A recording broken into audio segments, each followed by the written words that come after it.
Hello Airsoft friends, and welcome to this video today, where today I'm going to be talking to you about how to best utilize a rule when playing Airsoft, because these are little tidbit things that can get you more playtime, can get your team more playtime, and can ultimately result in less deaths for your team, which will hopefully mean that you'll be winning. And you know what, it's definitely not against the rules, it's definitely within the boundaries of the rules, kind of like a loophole, I would say, more than anything else. But yeah, it's not cheeky, it's a little bit cheeky, but it's not very cheeky, and it's something which is very good to know. Now, if you've played any Airsoft games or some Airsoft games, you may be quite familiar with the medic rule. Now, what the medic rule is, that means that you can get shot, you can put your hand up in the air, you can call for a medic, and then somebody can come in and like revive you by either like holding you for like a set amount of time, or putting a band on you, or you put a band on yourself, and then boom, you're back in the game. Now, I'm like a fan and not a fan of the medic rule. I like it because it means that you don't just have to walk straight out to spawn immediately, and sometimes at sites that can be quite a far walk. But on the other hand of it, I also don't like it, because if you're in a position where you've got shot,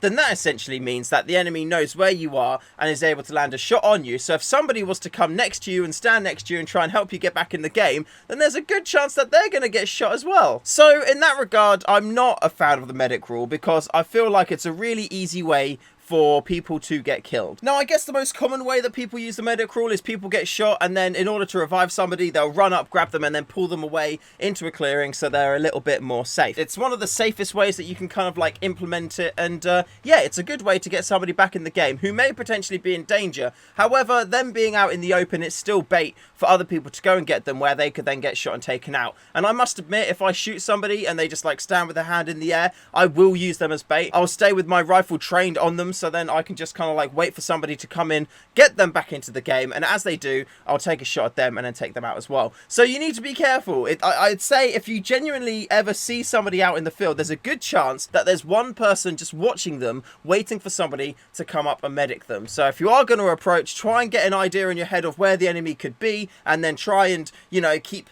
the dead person in between you and them, or like trees or foliage or any kind of like cover in between you and where the person is, so hopefully you'll be staying alive as much as possible. Now, the technique that I use is, in my opinion, completely legal, and there's no problems with it at all. I can understand why some people may feel like there's, you know, an issue with it, but I would like you to tell me in the comments below if you feel like it's okay, or if you feel like it's a little bit cheeky. Now, this technique kind of covers two rules within Airsoft. The first one is the medic rule, where when you stand there after you've got hit, you can call for a medic to come and get you. The second rule, where the controversy could potentially come in, is a little crossover with the rule of dead men don't talk, which is essentially when you're dead, you're not allowed to tell people any information, where people are, or anything like that. Now, with this technique, this isn't about kind of like putting your hand up in the air and like pointing to where somebody is or anything like that. No. It's much more simple and a lot more beautiful, I would say, than that. Essentially, what my little technique is if I know there's an enemy player around me and that could be a danger for somebody to come and medic me and revive me back in,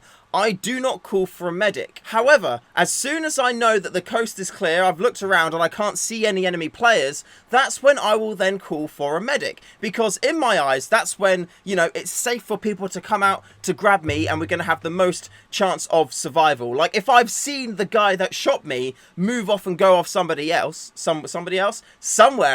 then I will then start calling for a medic, because I want my team to come out when it's safe. And if I'm not calling for a medic, then hopefully that means that my team won't notice me out there in the field like needing assistance, and they'll just leave me there, and as soon as I start calling for a medic, they'll come out, and then hopefully I can get back in the game. So yeah, like I feel like it's perfectly fine to do that. I can understand why it seems to be crossing the boundaries of the rules. You're not telling people where anyone is, you're only just calling for help when, as far as you're aware, the coast is clear. But then that could be considered to be a little bit cheeky, but then you are following the rules of the games, and the rules of the game is when you're shot, you call for a medic to get your team to come in. If I want to stand there quietly for a while, you know, and not call for a medic, all that's costing me is my own time, and I'm just going to be stood out in the open, not really doing anything for a while I like assess the situation, wait for it to be clear, and then call for a medic for people to come and, you know, get me back in. So yeah, what do you think about this situation? Do you think that's okay? Do you think it's an okay technique? Is it something that you're going to try yourself? yourselves, or do you feel like it's a little bit cheeky? The medic rule can be a little bit frustrating sometimes, especially when you're like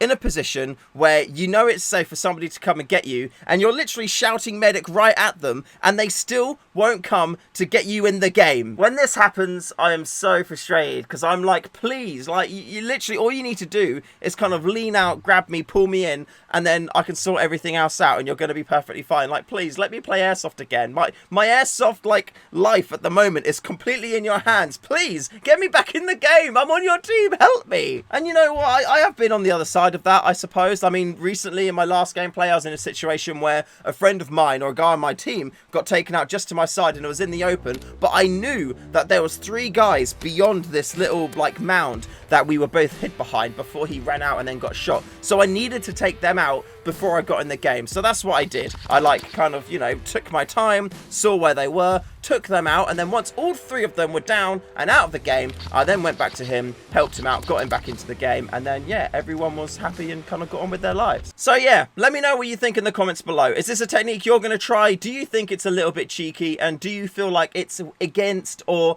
inside the rules? Personally, I feel like it's inside the rules, because you're not telling anyone where anyone is. You're just calling for a medic when in your eyes the coast is clear. And I feel like that's perfectly okay to do. But yeah, let me know what you think in the comments below. Thank you very much for watching this video. I hope it's been interesting and informative for you. As always, it was sponsored by Project Airsoft. Wonderful things on the Project Airsoft website, and we're always adding new things to our lineup. Most recently, we added some Gate Titan MOSFETs, we added the Promi Purple Hot Probbers, and of course, the Max Hop units too, because these are the upgrades which I try and put in every single one of my AEGs, because I absolutely bloody love them. Also, the Max Triggers as well. I almost forgot those. So yeah, go check them out on the website. Lots of them on there for you to, you know, check out, look at, and peruse. And yeah, if you want to give your M4 some love, those are the perfect things for you. And there's also a special bundle on there too. So if you want to just get like a full-on upgrade package for your M4 for you to drop in yourself, you can pick that up as well. Huge shout out to all of my patrons as well. Thank you very much for supporting the channel. I love each and every one of you. Thank you so much for your ongoing support. You're helping me